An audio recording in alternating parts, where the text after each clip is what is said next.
sommes devant une reconstitution de fouilles. Bonjour Gilles. Bonjour Chiara. Nous avons presque terminé de travailler sur cette fouille. Alors la fouille est quasiment finie, il reste encore un peu de terre au fond, mais on voit effectivement que tout a été dégagé, les vestiges archéologiques, les murs et le mobilier archéologique. C'est super, donc là il faut qu'on commence à documenter notre fouille. Oui. Il va falloir... Justement, j'ai une fiche avec moi. Très bien. C'est super. On va regarder. Il y a des indications qui sont assez générales. L'année, la date, l'équipe. Toutes ces informations sont importantes. L'année, la date, qui a fouillé, ça nous permet de retrouver plus tard, si on a des questions sur une fouille, de savoir qui était là, quand, combien de temps. On pourra poser les questions aux gens si on a des questions particulières. Très bien. Et là, UF, ça veut dire une couche, et elle porte un numéro, chaque couche. Alors, chaque couche de terre qu'on enlève a son matricule. Voilà. C'est un numéro. Ça nous permet de les différencier les unes des autres et de décrire chacune d'entre elles. Voilà. Et ici, nous avons 3 cases extrêmement importantes et intéressantes. On parle de la matrice.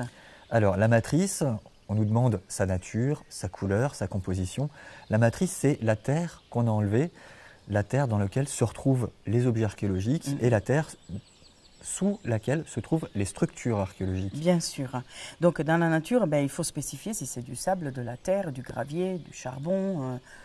C'est important cela. Alors c'est très important parce qu'effectivement, les structures ne sont pas forcément les mêmes dans le sable d'Égypte ou dans la terre du Morvan.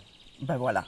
Et dans la composition, il vaut mieux mettre la quantité de cailloux, de gravier qu'on peut retrouver à l'intérieur. Ça aide à l'interprétation. Alors ça aide, mais on peut aussi donner la taille des différents matériaux.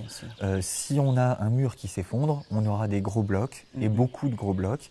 Par contre, si effectivement on est dans un jardin ou dans une prairie, on n'aura pas de cailloux. Voilà. Et la description aussi, c'est une case qui nous permet de décrire, vraiment sans interprétation, vraiment décrire avec des choses simples ce qu'on voit sur une fouille.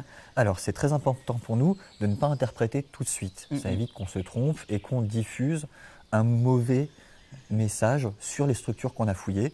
Donc on décrit le plus simplement possible, mais le plus précisément possible.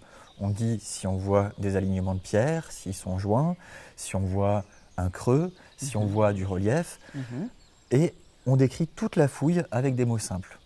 Voilà, c'est pour ça qu'on peut imaginer, pour faire la description, d'être au téléphone avec quelqu'un qui ne connaît pas notre fouille. Alors, c'est tout à fait le cas. Le mieux serait encore qu'en plus, la personne qui est au bout du fil puisse arriver à faire le croquis de la fouille sans l'avoir jamais vue, juste avec la description qu'on en a faite. Génial. Et là, on a 3 cases. Et là, on parle des objets qu'on trouve à l'intérieur. Il peut y avoir des objets fabriqués en pierre, des objets organiques, comme les os ou le charbon, mais aussi des objets artificiels, la céramique, le métal fabriqué par l'homme. Cela permet de faire un premier tri. Alors, cela permet de faire un premier tri et aussi d'avoir un premier bilan sur ce qui peut se trouver dans la couche.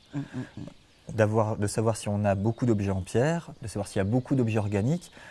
Le mobilier organique ne se conserve pas de la même manière, donc s'il y en a, la couche peut être différente. Bien sûr. Pareil pour la céramique ou le métal. Voilà.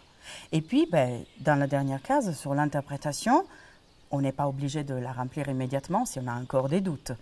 Alors, en cours de fouille, l'interprétation sera toujours une hypothèse, tant qu'on n'a pas totalement étudié le mobilier archéologique et qu'on ne l'aura pas confronté avec les données de la fouille. Donc ici, nous, on ne va pas trop interpréter pour l'instant. On n'a pas encore tout étudié. Pour l'instant, on n'est pas sûr, donc on laisse ça de côté. On pourra prendre quelques photos éventuellement de notre fouille. Alors oui, c'est une autre partie de la documentation qui est très utile une fois qu'on se retrouve au laboratoire et qu'on n'a plus les choses sous les yeux. Regarde, j'ai préparé une petite échelle en carton pour donner la dimension de nos vestiges. Et je me suis amusée à la colorier avec des couleurs différentes pour qu'on puisse bien la voir de très loin.